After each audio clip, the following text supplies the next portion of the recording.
अगर आप तैयारी कर रहे हैं बीडीओ, बीपीडीओ, पटवारी, उत्तराखंड एसआई, उत्तराखंड पुलिस, अगर आप चैनल पर नए हैं तो चैनल को सब्सक्राइब करें। हम इससे जुड़ी सारी जानकारी आपको देते रहेंगे और साथ ही इसके सारे सिलेबस आपको कंप्लीट करवाएंगे। हेलो दोस्तों, स्वागत है आपका रुद्रा जीएस स्टडी पॉइंट में। तो जो हमारा जो आज का टॉपिक रहेगा ये रहेगा उत्तराखंड जीके के मोस्ट इम्पोर्टेंट क्वेश्चंस। तो चलें शुरू करते हैं। जो पहला है ये है खुमाड़ सल्ट क्षेत्र में प्रत्येक वर्ष शहीद दिवस मनाया जाता है। तो ये मनाया जाता है 5 सितंबर को। और सल्ट की घटना हुई थी 5 सितंबर 1942 और ये हुई थी अल्मोड़ा के सल्ट क्षेत्र में, अल्मोड़ा के सल्ट क्षेत्र में। इसके बाद जो अगला क्वेश्चन है यह है 1941 में देहरादून से शुरू होने वाली मासिक पत्रिका, तो इसका नाम था युगवाणी, युगवाणी मासिक पत्रिका। और जो ये पत्रिकाओं जो इसका उद्देश्य था ये था लोगों में जागरूकता फैलाने और आंदोलन को व्यापक बनाने में इस जो पत्रिका थी इसने महत्वपूर्ण भूमिका निभाई थी। और जो पहला अखबार था, जो उत्तराखंड का जो पहला अखबार था वो था अल्मोड़ा अखबार, अल्मोड़ा अखबार। और इसका जो प्रकाशन हुआ था 1871 और इसके बंद होने के बाद सितंबर 1918 से बद्रीदत्त पांडे ने शक्ति जो साप्ताहिक पत्रिका उसका प्रकाशन किया। और 1905 में टिहरी रियासत से विशंबर दत्त चंदोला जो इसके संपादक थे उन्होंने गढ़वाली नामक पत्रिका का संपादन किया था। गढ़वाली नामक पत्रिका का संपादन किया गया ये 1905 में। और 1939 में लंसडाउन से भक्त दर्शक और भैरव दत्त जोशी ने कर्मभूमि ये कहाँ से प्रकाशित हुई थी? ये लंसडाउन से। और कब हुई थी? 1939 को। इसके बाद तीसरा क्वेश्चन है, ये मैंने आपको बता दिया था, भक्त दर्शक और भैरव दत्त जोशी के संपादकत्व में 1939 में लंसडाउन के किस पत्रिका का प्रकाशन हुआ? ये हुआ था कर्मभूमि का। और कब हुआ था? 1939 में। इसके बाद चौथा क्वेश्चन है, टिहरी राज्य आंदोलन के दौरान 1944 में भूख हड़ताल से किस नेता की मृत्यु हो गई थी? तो ये हुई थी श्रीदेव सुमन की। और श्रीदेव सुमन ने जो पृथक उत्तराखंड की मांग हेतु श्रीदेव सुमन ने गणदेश सेवा संघ की स्थापना कब की थी? तो गणदेश सेवा संघ की स्थापना 1938 में। और यहाँ से एक क्वेश्चन और बनता है कि जो पृथक राज्य की मांग सर्वप्रथम कब उठाई गई? 1938 में। और बाद में जो गणदेश सेवा संघ था इसका नाम बदलकर हिमालय सेवा संघ रख दिया गया। जो श्रीदेव सुमन थे जब प्रजातंत्र शासन की मांग को लेकर टिहरी रियासत में 20वीं शताब्दी के जो तीसरा दशक था उसमें जन आंदोलन होने लगे थे। और 1939 में श्रीदेव सुमन और दौलताराम नागेंद्र शुक्लानी और वीर चंद्र सिंह गढ़वाली के प्रयासों से प्रजामंडल की स्थापना हुई। और श्रीदेव सुमन थे वो इसका नेतृत्व कर रहे थे। और श्रीदेव सुमन को गिरफ्तार कर जेल डाला गया और वे अनिश्चितकालीन भूख हड़ताल पर बैठ गए। और 84 दिन की भूख हड़ताल के बाद 25 जुलाई 1944 को जो श्रीदेव सुमन थे उनकी मृत्यु हो गई थी। इसके बाद पांचवा क्वेश्चन, राज्य आंदोलन के दौरान प्रजामंडल की स्थापना की गई थी। ये की गई थी 1939 में। ये 1939 में और ये श्रीदेव सुमन के द्वारा। इसके बाद आता है डोला पालकी आंदोलन संबंधित था। तो जो डोला पालकी आंदोलन संबंधित था वो था शिल्पकारों से। और जो इनका जो उद्देश्य था वो था सामाजिक व्यवस्था के खिलाफ। और शिल्पकारों का जो आंदोलन था इनका जो उद्देश्य रहा है ये था स्वर्णों के समान स्थिति प्राप्त करना। इसके बाद अगला आता है कनकट्टा बैल आंदोलन संबंधित था। तो ये था भ्रष्टाचार के खिलाफ। ये हुआ था अल्मोड़ा की बडियार रैत गांव में एक बैल के दोनों कानों पर फुल्ली लगाकर ऋण लिया गया और बाद में बैल के दोनों कान काटकर उसे 2 बार मरा घोषित कर बीमा की धनराशि भी हड़प ली गई थी। इसमें जो उत्तराखंड की जो संघर्ष वाहिनी थी उसने ऐसे भ्रष्टाचार के खिलाफ आवाज़ उठाई और भ्रष्टाचार के जो प्रतीक था कनकट्टा बैल उसको अल्मोड़ा, नैनीताल सहित उत्तरांचल के जो कई जनपद थे उनमें घुमाया और बाद में बैल को दिल्ली ले जाकर भ्रष्टाचार को उजागर करने का इन्होंने प्रयास किया। तो कनकट्टा बैल का जो क्या था, ये था भ्रष्टाचार के खिलाफ। इसके बाद बात आती है कोटा खर्रा आंदोलन। जो कोटा खर्रा आंदोलन था, इसका जो उद्देश्य था वो था भूमिहीनों को भूमि वितरण करना। भूमिहीनों को भूमि वितरण करना। इसके बाद जो अगला है, ये है शराब विरोधी आंदोलन में अग्रणी भूमिका रही। तो इसमें जो अग्रणी भूमिका थी, ये थी महिलाओं के शराब विरोधी आंदोलन में। जो शराब विरोधी आंदोलन था, इसमें पुरुषों द्वारा शराब के अधिक सेवन का सर्वाधिक दुष्परिणाम जो भुगतना पड़ता था महिलाओं को। और स्वतंत्रता के बाद राज्य की महिला संगठनों ने नशामुक्त उत्तराखंड के उद्देश्य को लेकर आंदोलन करना शुरू कर दिया। और इस आंदोलन को देखते हुए उत्तर प्रदेश जो सरकार थी, उसने बीच बीच में इस क्षेत्र में शराबबंदी लागू करती रही और पुनः चालू करती रही। और 1984 में उत्तराखंड संघर्ष वाहिनी ने इस आंदोलन का नेतृत्व संभालते हुए नशा नहीं रोजगार दो का नारा दिया और इसे पूरा राज्य में फैला दिया। इसके बाद जो अगला क्वेश्चन है, वो है सड़क आंदोलन किसके द्वारा किया गया। जो सड़क आंदोलन था, ये किया गया था गढ़वाल की जनता द्वारा। गढ़वाल की जनता द्वारा।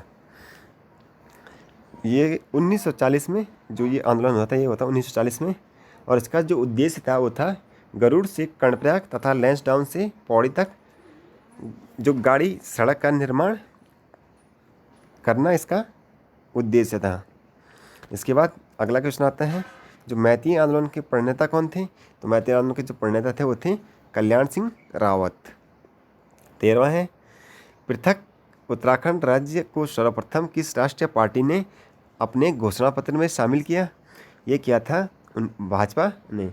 और जो पृथक राज्य की मांग उठी थी, ये उठी थी 1938 में।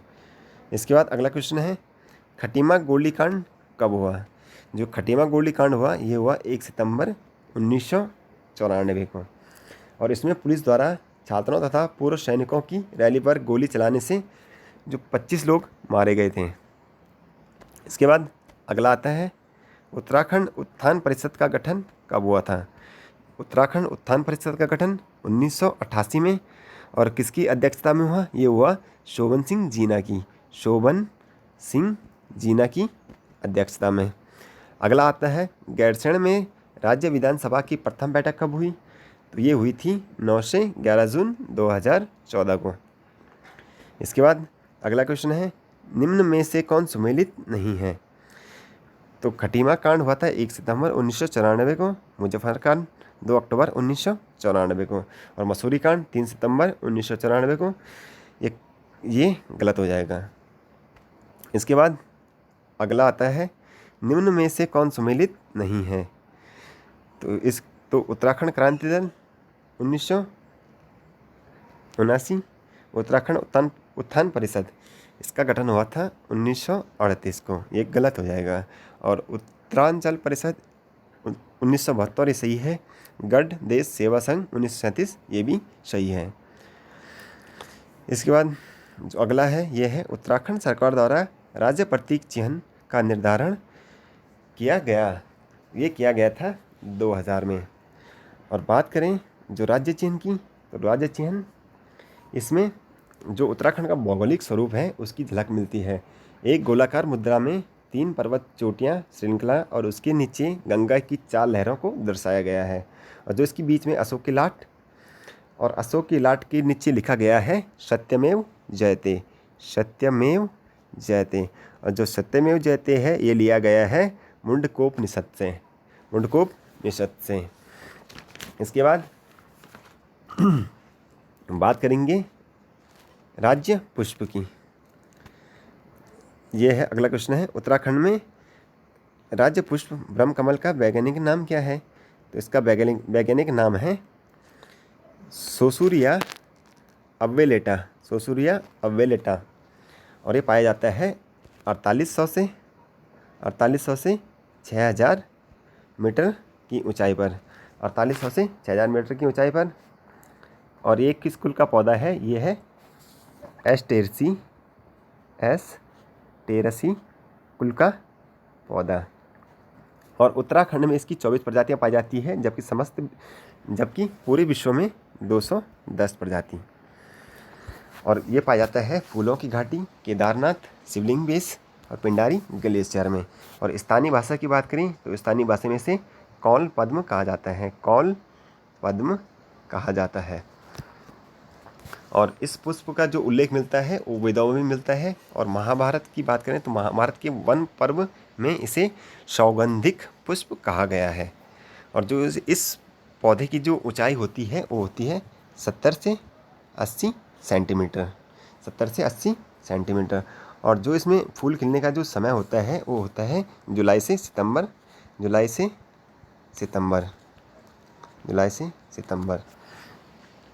इसके बाद बात करेंगे राज्य वृक्ष की।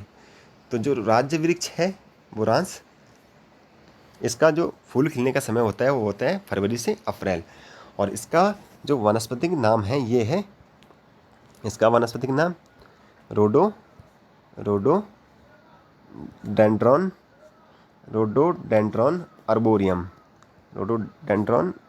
अर्बोरियम। और इसकी अगर बात करें, ये पाया जाता है 1500 से 4000 मीटर की ऊंचाई पर। और इसमें औषधीय गुण पाए जाते हैं। जो इसका जूस होता है वो हृदय रोग के लिए काफ़ी लाभकारी होता है। और अवैध कटान के कारण वन अधिनियम 1974 में इसे संरक्षित वृक्ष घोषित किया गया था। कब किया गया था? 1974 में। इसके बाद अगला है उत्तराखंड में राज्य पशु कस्तूरी मृग का वैज्ञानिक नाम है। तो कस्तूरी मृग का वैज्ञानिक नाम है मास्कस काइसोगास्टर। और ये होता है 3600 से 4400 मीटर ऊंचाई पर पाया जाता है। और इसे हिमालयन मस्क डियर के नाम से भी जाना जाता है। और जो कस्तूरी होती है वो नर मृग में पाई जाती है। जो ये कहाँ पर पाई जाती है? ये पाई जाती है जो उसकी नाभि होती है, नाभि के पास एक ग्रंथि होती है और उसमें स्रावित जो द्रव होता है एक गांठनुमा थैली में एकत्रित होने से होता है। और इसका जो उपयोग किया जाता है वो किया जाता है सुगंधित सामग्री। और बीमारी की बात करें तो दमा, निमोनिया, हृदय रोग, टाइफाइड, मिर्गी आदि रोगों में इसका प्रयोग किया जाता है। और इनके संरक्षण के लिए 1972 में केदारनाथ वन्य जीव अभ्यारण्य की स्थापना की गई थी। और इसकी क्षेत्रफल की बात करें, जो केदारनाथ वन्य जीव अभ्यारण्य है इसका क्षेत्रफल है 967.2 वर्ग किलोमीटर। और 1977 में महरूड़ी कस्तूरी मृग अनुसंधान केंद्र की स्थापना की गई थी। और 1986 में अस्कोट वन्य जीव अभयारण्य अस्कोट जो वन्य जीव अभयारण्य है इसकी स्थापना की गई थी। और अस्कोट वन्य जीव अभयारण्य पिथौरागढ़ में स्थित है। इसके बाद 1982 में जो कांचुला खर्क जो कस्तूरी मृग प्रजनन एवं संरक्षण केंद्र है इसकी स्थापना की गई थी। तो 1982 में कांचुला खर्क की स्थापना चमोली में। इसके बाद अगला आता है 1997 में किन 3 जिलों का सृजन किया गया था? ये किया गया था रुद्रप्रयाग, चंपावत और बागेश्वर का। इसके बाद अगला आता है मोनाल पक्षी किस ऊंचाई तक मिलती है? जो मोनाल पक्षी मिलती है 8000 से 20000 फीट तक। और इसका वैज्ञानिक नाम है लोपोफोरस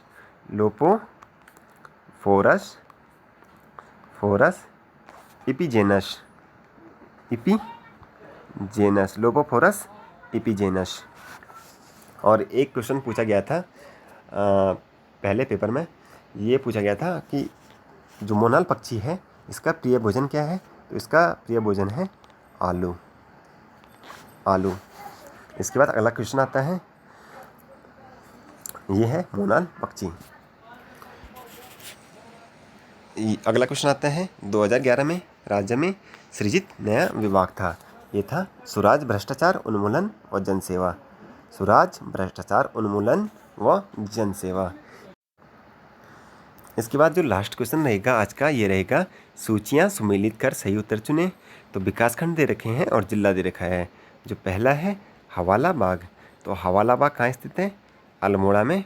और डुंडा उत्तरकाशी में, ओखलाखंड नैनीताल में, और खानपुर हरिद्वार में। तो ये हो जाएगा पहला, और दूसरा ये हो जाएगा, और तीसरा ये हो जाएगा, और चौथे का ये हो जाएगा हरिद्वार।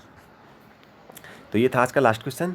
और अगर आपको वीडियो अच्छी लगी तो वीडियो को लाइक करें, शेयर करें और हमारे चैनल को सब्सक्राइब करना ना भूलें।